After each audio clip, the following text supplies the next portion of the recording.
Hello बच्चों मैं सूरज शर्मा और आप लोगों को आज मैं केमिस्ट्री का रिवीजन कराऊंगा जो आपके 12th के लिए बहुत ही मददगार साबित होगी। इसमें जितने भी न्यूमेरिकल पार्ट होंगे और केमिस्ट्री में फिजिकल केमिस्ट्री ज़्यादातर पहले वही देंगे उनमें टाइम भी बहुत कम है। जो बच्चे अभी भी न्यूमेरिकल प्रॉब्लम नहीं कर पा रहे हैं उनके लिए ये छोटा सा वीडियो जो है हम लोग बना रहे हैं और मेरा प्रयास रहेगा कि आपको बहुत बेहतर समझ में आए। और लगातार मेरा टीचिंग एक्सपीरियंस जो है 4 साल का है और ये जो कोचिंग है उनकी कोचिंग क्लासेस ये लगातार अपने कार्य पे जुड़ी हुई है और बच्चे यहाँ से अच्छे मुकाम पर पहुँच रहे हैं। अच्छा परसेंट भी आता है, 96% तक जा गया है यहाँ का रिजल्ट और बच्चे लगातार जुड़ रहे हैं।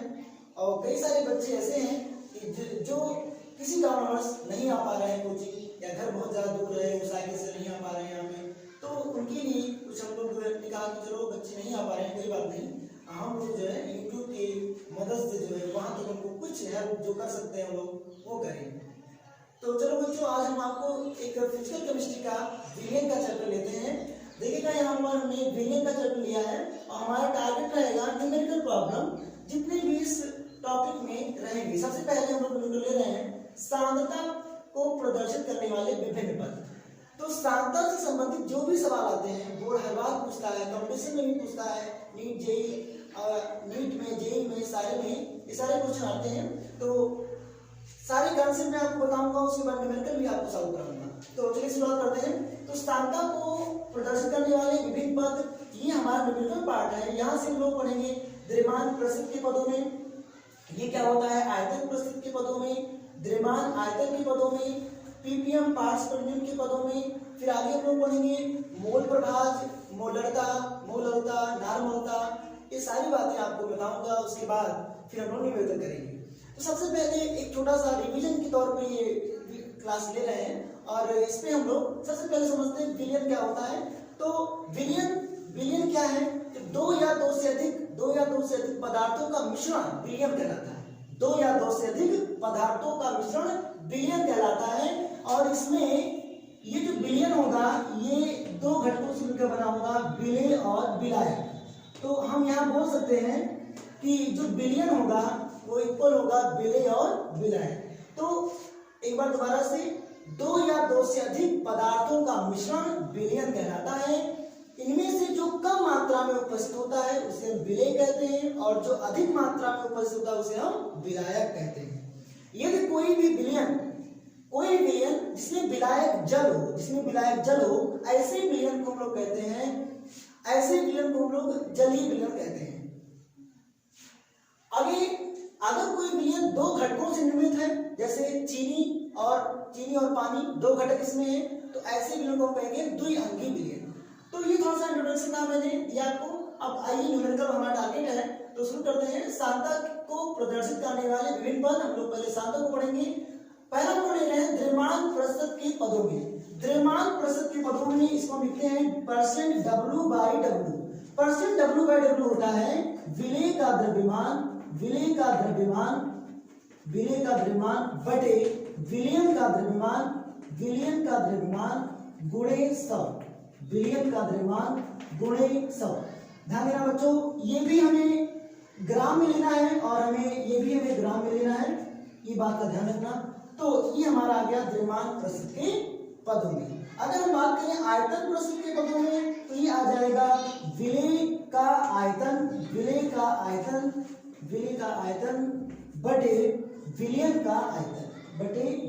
का आयतन। याद करना बहुत आसान है, आप देख सकते हैं यहाँ पे, आप देख सकते हैं यहाँ अगर V/V है तो यहाँ आयतन आ जाएगा, W/W है तो यहाँ द्रव्यमान आ जाएगा। और इसी प्रकार अगर हम ले रहे हैं द्रव्यमान आयतन के पदों में, देखो पहले क्या लिखा है द्रव्यमान फिर आयतन, द्रव्यमान आयतन के पदों में तो यहाँ से बोलेंगे ऊपर क्या है विलेय, तो विलेय का द्रव्यमान नीचे क्या आ जाएगा, नीचे आ जाएगा तुम्हारा विलियन का आयतन। ये हो गया गुणे 100। ये इसका फार्मूला होगा। अब फार्मूले से सवाल नहीं कर पाएंगे जब तक उसका मतलब हम लोग नहीं समझ पाएंगे। जितने भी फार्मूले लिखे गए हैं ये फार्मूले अपने से सवाल बिल्कुल नहीं कर पाएंगे। अब इसका मतलब हम लोग समझते हैं। अब मैं इसको मिटा रहा हूँ, आपको स्क्रीनशॉट लेना है तो आप ले सकते हैं।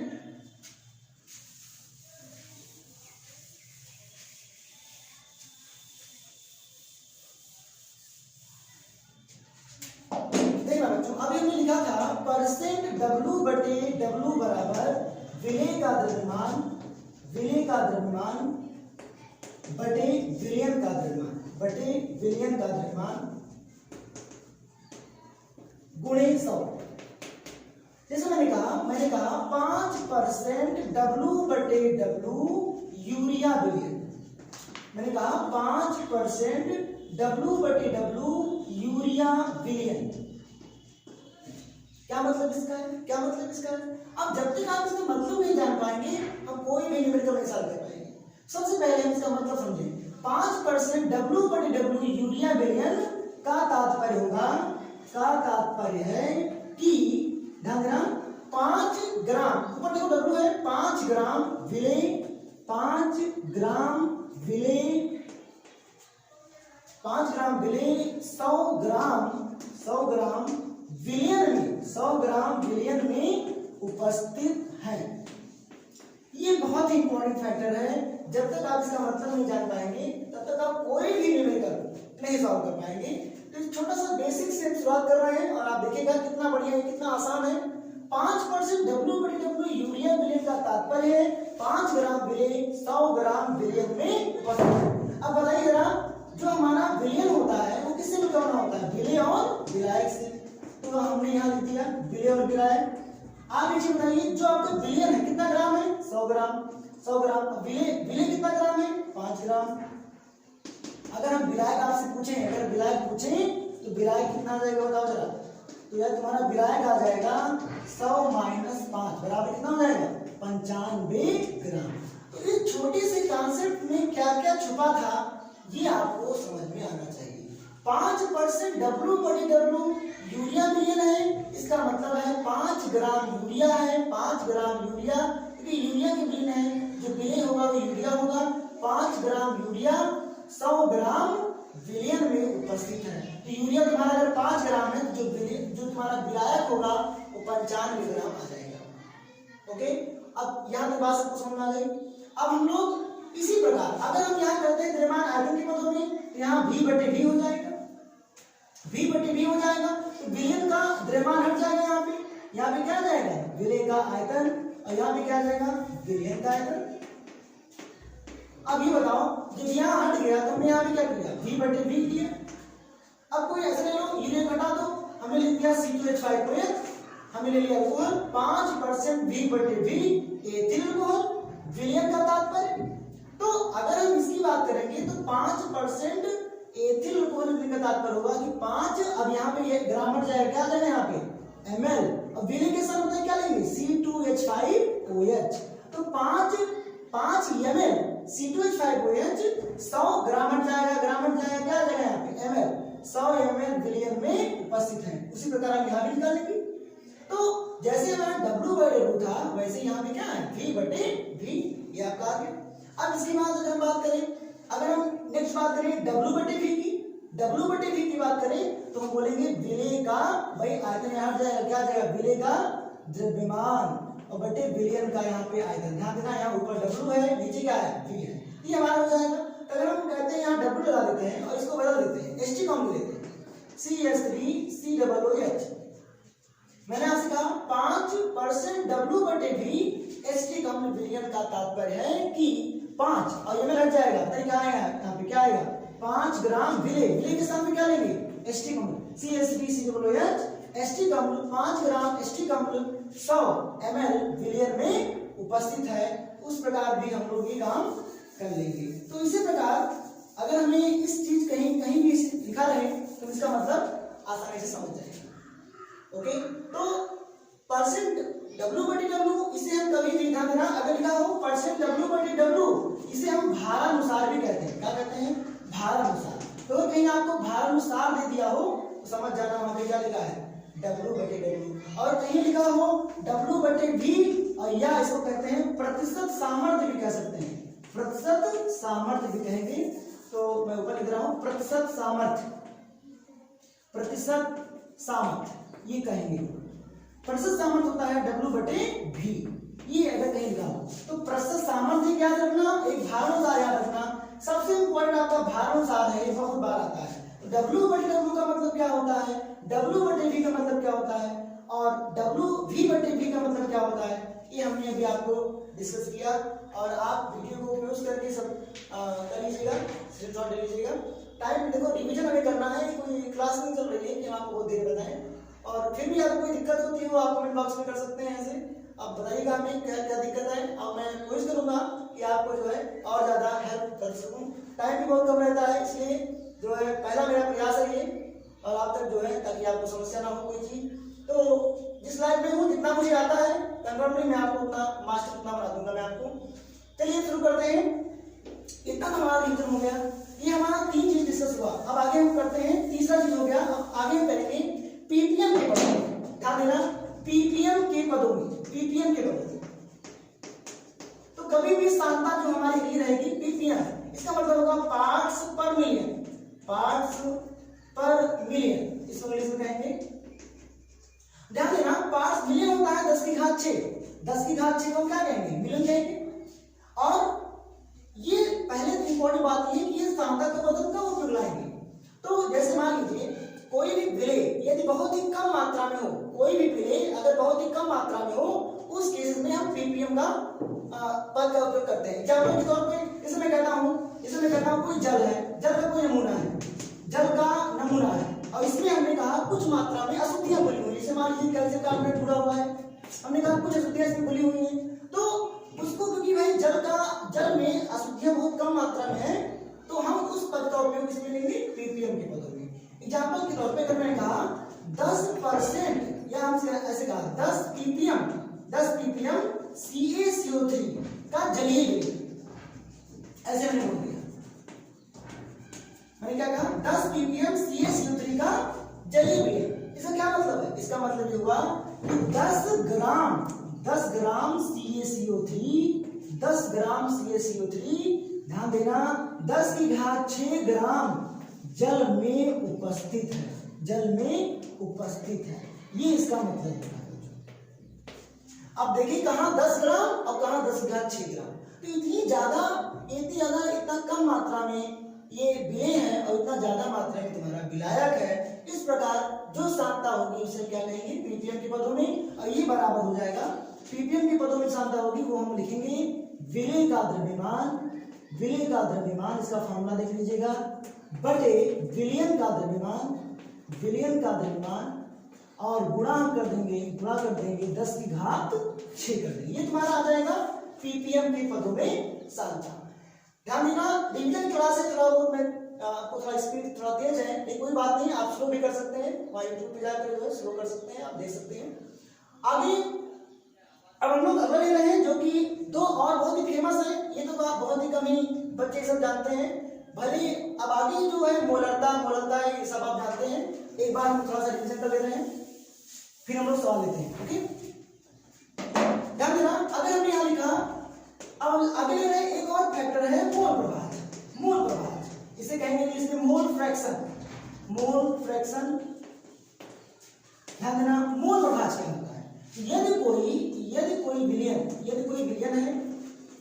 विलयन 2 घटकों से निर्मित है, कोई 2 घटक है, कोई 2 कंपोनेंट है, 2 घटक से मिलकर बना हुआ है, 2 घटक से निर्मित है, मान लेते हैं ए और बी से कोई विलयन है, वो कोई सॉल्यूशन है, वो 2 घटक ए और बी से मिलकर बना हुआ है, तो हम बोलेंगे यदि ए का मोल ये में क्या है, ए के मोल, ए घटक का मोल है, ए का मोल, और एनबी क्या है, बी के मोल, ये एनबी क्या है, बी के मोल, तो जो हम बोलेंगे ए घटक का मोल प्रभाज आएगा वो आएगा ए का मोल बटे ए का मोल प्लस बी का मोल, और जो बी का मोल प्रभाज आएगा वो आएगा बी का मोल बटे ए का मोल प्लस बी का मोल।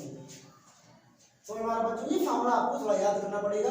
अब देखिएगा अगर हम एक और इसमें बहुत इंपॉर्टेंट है, अगर हम XA और XB मतलब जो पहला घटक है और दूसरा घटक है, अगर हम इनको जोड़ दें तो वो किसके बराबर हमेशा आता है, 1 के बराबर।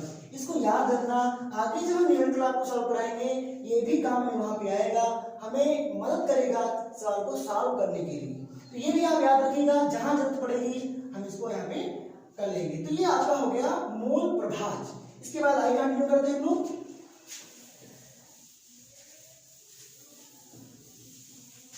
देखिएगा बच्चों, आगे हमारा है अगला मोलरता। मोलरता को हम लोग कैपिटल एम से भी लिखते हैं। ध्यान देना, मोलरता बराबर होगा विलेय के मोल बटे विलयन का आयतन लीटर में। वेरी इंपॉर्टेंट है, यहाँ पे लीटर में होगा। और ये आपका हो जाएगा मोलरता का फॉर्मूला। मान लीजिए परिभाषा भी बोर्ड में बहुत आती है, तो आप देख सकते हैं। ये बताइए इस समीकरण में, तुम्हारा समीकरण दिख रहा है, मोलरता बराबर विलेय के मोल बटे विलयन का आयतन। अगर हम यहाँ पे माना विलयन का आयतन मान लें 1 लीटर, कितना मान लें बच्चों? 1 लीटर। इस मामले में इस समीकरण में पुट कर दीजिए, क्या आ जाएगा? मोलरता बराबर विलेय के मोल और बटे आयतन लीटर में। कितना मान लिया तुमने? 1 मान लिया। अब पढ़ो क्या लिखा है, मोलरता बराबर विलेय के मोल। अगर तुम यहाँ कर सकते हो, मोल की संख्या भी लिख सकते हो, मोल की संख्या लिख दो, यहाँ भी मोल की क्या हो जाएगी? संख्या आ जाएगी। अब इसको पढ़ो बच्चों, क्या लिखा है? क्या लिखा है? मोलरता बराबर विलेय के मोलों की संख्या। पता कब आई? जब तुमने विलयन का आयतन कितना मान लिया? 1 लीटर मान लिया। अब देखो यहाँ पे, अब इसी को भी बोलना है 1 लीटर आयतन में उपस्थित, तुमने आयतन कितना मान लिया? 1 लीटर। 1 लीटर आयतन में उपस्थित विलेय के मोलों की संख्या, 1 लीटर आयतन में उपस्थित विलेय के मोलों की संख्या उस विलेय की क्या कहलाएगी बच्चों? मोलरता कहलाएगी। क्या कहलाएगी? मोलरता। इसे हम लोग कैपिटल एम से दिखाते हैं। अगर कहीं आ गया सेमी मोलर, तो हम लोग इसके लिए लिखेंगे कैपिटल M/2। अगर कहीं आ गया डेसी मोलर, तो हम लोग इसे लिखेंगे M/10। अगर कहीं आ गया मिली मोलर आ गया कहीं, तो इसके लिए हम लिखेंगे M/1000। करेक्ट? तो आप इसमें याद रखिएगा। आगे हम लोग शुरू करते हैं। इतनी बात हो गई मोलरता में। मोलरता का एक फार्मूला है, अगर आयतन लीटर में नहीं होगा तो आपको लीटर को इसे ml में आयतन दिया होगा तो आपको लीटर में इसको चेंज करना पड़ेगा। तो फार्मूला में कुछ नहीं आएगा, यहाँ पे लीटर को हटा के अगर हम ml करेंगे तो पूरे समीकरण को 1000 से क्या कर देना है? गुणा कर देना है। डायरेक्टली तुम्हारा मोलरता निकल के आ जाएगा। बार बार यहाँ पे आपको समझ में आ रहा होगा विलेय के मोल। ये एक बार देख लीजिए, मोल क्या होता है? तो मोल बराबर होता है ग्राम में भार बटे अणुभार या परमाणु भार।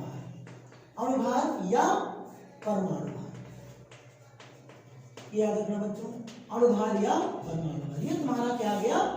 मोल आ गया। तो मोल बराबर ग्राम में भार बटे अणुभार या परमाणु भार। वेरी वेरी इंपॉर्टेंट है। जब भी आप मोलरता पढ़ोगे या मोलरता का सवाल करोगे, बिना इसके तुम आगे सवाल नहीं कर पाओगे। ग्राम में भार दिया जाएगा, अगर वो अणु है तो अणु भार लिखेंगे, अगर वो परमाणु है तो परमाणु भार लिखेंगे। 3 मोल का फार्मूला हो गया। अब इसके आगे हम बात करेंगे मोलरता की। ध्यान देना, मोलरिटी क्या होगी? मोलरता ये वेरी इंपॉर्टेंट है, बोर्ड को बहुत पसंद है। ये कंपटीशन में भी सबसे ज्यादा इंपॉर्टेंट यही माना जाता है। मोलरता पे ज्यादा सवाल आते हैं। ध्यान देना, तुम्हारे कुछ मत पढ़ो लेकिन मोलरता जरूर पढ़ो। मोलरता वेरी वेरी इंपॉर्टेंट है। इसको हम लोग स्मॉल एम से लिखेंगे। क्या चेंज होता है देखिएगा जरा, क्या चेंज होगा इसमें? मोलरता बराबर विलेय के मोलों की संख्या बटे, तो क्या चेंज हो रहा है? यहाँ पे हो जाएगा विलायक का आयतन, विलायक का आयतन ना करके विलायक का हम लोग लिखेंगे यहाँ पे विलायक का ग्राम में भार, विलायक का किलोग्राम में भार, विलायक का किलोग्राम में भार 1000 हटा देंगे। तो जैसे हमने यहाँ पे इसके पे लिखा था विलयन का आयतन लीटर में, ऐसे यहाँ लिखेंगे विलायक का भार किलोग्राम में। अगर ग्राम में होगा तो 1000 से क्या करेंगे? पूरे समीकरण को गुणा, काम खत्म। अब यहाँ पे देखिएगा, इसकी भी परिभाषा हम लोग बना लेते हैं। मोलरता क्या होगी? तो हमने यहाँ पे जहाँ विलयन लिखा था वहां क्या कर देंगे? विलायक। अब बताइए वहां पे आयतन था, यहाँ पे क्या है? भार। विलायक का भार यहाँ पे मान लेंगे 1 किलोग्राम। जब ऐसा मान लेंगे तो बताओ यहाँ मान हो जाएगा, यहाँ पे क्या आ जाएगा? मोलरता आ जाएगी, तो स्मॉल एम आ जाएगा। तो कब क्या लिखा है? मोलरता बराबर विलेय के मोल की संख्या। बताइए कब आई? जब तुमने विलायक का भार कितना ले लिया? 1 किलोग्राम। अब इसी को पढ़ोगे, क्या पढ़ोगे? 1 किलोग्राम विलायक। वेरी इंपॉर्टेंट है विलायक, स्टार मार्क कर लीजिएगा इसको। विलायक यहाँ बच्चे भूल जाते हैं, बिलियन हम सब भूल जाते हैं, वहां पे विलायक यहाँ पे होगा। 1 किलोग्राम विलायक में उपस्थित 1 किलोग्राम विलायक में उपस्थित विलेय के मोलों की संख्या उस विलयन की मोललता कहलाती है, उस विलयन की मोललता कहलाती है। ध्यान देना, इसके पहले एक बार रिवीजन करा दे रहा हूं। मोलरता में क्या था? 1 लीटर आयतन में उपस्थित विलेय के मोलों की संख्या, उस विलेय की मोलरता, और 1 किलोग्राम विलायक में उपस्थित विलेय के मोलों की संख्या उस विलेय की मोलरता कहलाती है। यहाँ तक ये वेरी इंपॉर्टेंट पार्ट था। अब हम लोग एक और ले रहे हैं, ग्राम नार्मलता ले रहे हैं, जरा देखिएगा।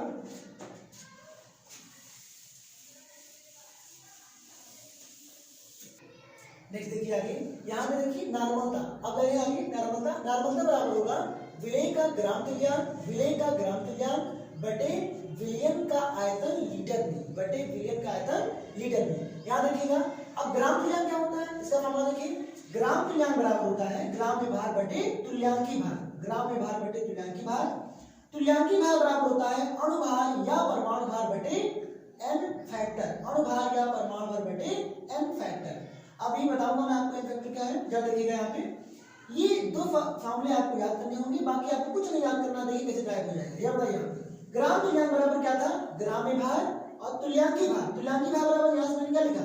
अणुभार या परमाणु भार बटे n फैक्टर। ये बताओ n फैक्टर कहाँ जाएगा? ऊपर। और ये बताओ ये क्या लिखा है? ग्राम में भार बटे अणुभार या परमाणु भार। इसके पहले पढ़ाया गया था ना आपको, बताया था पहले क्या है ये? मोल। तो क्या बन गया ये? मोल। n फैक्टर कहाँ जाएगा? ऊपर, बटे में है ना, कहाँ जाएगा ये? ऊपर जाएगा। तो क्या बनेगा? मोल गुणे n फैक्टर। अब क्या बताइए, ग्राम तुल्यांक की दूसरी परिभाषा, दूसरा फॉर्मूला क्या बना? मोल गुणे n फैक्टर। अब यही फॉर्मूला यहाँ रखिए ऊपर। पता है क्या लिखा है? नार्मलता को कैपिटल एन से लिखेंगे। नार्मलता बराबर क्या लिखा है? विलेय का ग्राम तुल्यांक। अब विलेय का ग्राम तुल्यांक का दूसरा फॉर्मूला विलेय के मोल बटे विलेय के मोल गुणे क्या लिखा है? n factor. और बटे में क्या लिखा है बताइएगा? विलयन का आयतन लीटर में, विलयन का आयतन लीटर में, विलयन का आयतन लीटर में। जरा बताइए, अभी थोड़ी देर पहले पढ़ाया गया था, क्या लिखा है ये? विलेय के मोल बटे विलयन का आयतन लीटर में। क्या है ये? मोलरता। क्या है ये? मोलरता। याद करिए, थोड़ी देर पहले बताया गया आपको। तो ये तुम्हारा क्या बना? नार्मलता बराबर मोलरता। ये क्या लिखा है? मोलरता गुणे n फैक्टर, गुणे n फैक्टर। n फैक्टर को बच्चों हिंदी में n गुणक भी कहते हैं, आप n गुणक भी कहिए, थोड़ा अंग्रेजी भी ध्यान दीजिएगा। तो नार्मलता बराबर मोलरता गुणे n फैक्टर। अब n फैक्टर क्या होता है एक बार मैं थोड़ा सा बता दे रहा हूँ, बाकी हम लोग आगे नेक्स्ट वीडियो बनाएंगे तो उसमें मैं आपको न्यूमेरिकल पार्ट दूंगा। ये आपका पहला पार्ट हो गया, और अगले पार्ट में हम लोग आपके लिए सवाल लेके आएंगे, इसमें n फैक्टर के बारे में पूरी जानकारी होगी। अभी आप ऐसे सुन लीजिएगा, n फैक्टर क्या होता है? आम लिख लिए, n फैक्टर होता है विस्थापित होने वाले H+ आयनों की संख्या। जैसे मान लीजिए HCl है, तो HCl में कितना H+ विस्थापित हो सकता है? तो बोलेंगे एक के पास एक H+ है, तो इसका n फैक्टर कितना हो जाएगा? 1 हो जाएगा। अगर H2 से 4 हुआ तो इसके पास कितना H+ है जो विस्थापित हो सकता है? 2। ध्यान देना, विस्थापित होने वाले, अगर कहीं भी अगर मैं लिखता हूँ H3PO4, ध्यान देना यहाँ पे कितने H है विस्थापित? 3। लेकिन जरूरी नहीं है कि हर एक केस में ऐसा हो, मैं आपको इसके आगे बताऊंगा किस केस में आपको ध्यान सावधान रखना है। याद करिए, अगर मैं कहता हूँ H3PO2 या H3PO3, ध्यान देना इसमें भले आपको 3 दिख रहा है, लेकिन इसके लिए n फैक्टर भले आपको यहाँ 3 दिख रहा है, लेकिन इसके लिए यहाँ पर n फैक्टर 3 नहीं होगा। ध्यान देना, ये अपवाद की श्रेणी में आएगा, इसको गिरा दीजिएगा। तो सामान्यतः आपके बोर्ड में जो भी नंबर आते हैं वो विस्थापित होने वाले H+ आयनों की संख्या में से एक H है, तो इसके लिए n फैक्टर 1 हो जाएगा। उल्टा वही क्षार के लिए, अगर कोई क्षार होता है तो विस्थापित होने वाले OH- आयनों की संख्या, NaOH है तो OH 1 निकलेगा, तो इसका n फैक्टर 1 हो जाएगा। कैल्शियम हाइड्रोक्साइड है COH का उल्टा है, तो इसमें आप देखेंगे OH 2 बार है, तो इसमें हम इसका n फैक्टर 2 हो जाएगा। लवण के लिए क्या होता है? लवण के लिए होता है धनायनों की संख्या या ऋणायनों की संख्या। कोई भी लवण लेते हैं, जैसे मान लीजिए मैं यहाँ ले रहा हूँ NaCl, तो NaCl में आप बताइए Na+ होगा Cl-, ध्यान कितना है? 1। ऋणायन कितना है? 1। तो चाहे आप धनायनों की संख्या लो या ऋणायनों की संख्या, तो इसके लिए n फैक्टर 1 आएगा। अगर मैं लेता हूँ CaCl2, ये भी ऋण है, तो कैल्शियम में +2 चार्ज है, 2 आवेश प्लस भी है और 2 Cl- भी है, चाहे आप धनायन लो चाहे ऋणायन लो, ये हमारा हो जाएगा एन फैक्टर। समझ में आया? अगली बार हम लोग नेक्स्ट क्लास में हम लोग सवाल लेंगे। आज के लिए इतना ही, और बाकी आप बताइएगा क्या चीज़ आपको समझ में आई, और अगर मेरी स्पीड थोड़ा ज़्यादा है तो फिर मैं इसको स्लो करूँगा। Okay, thank you.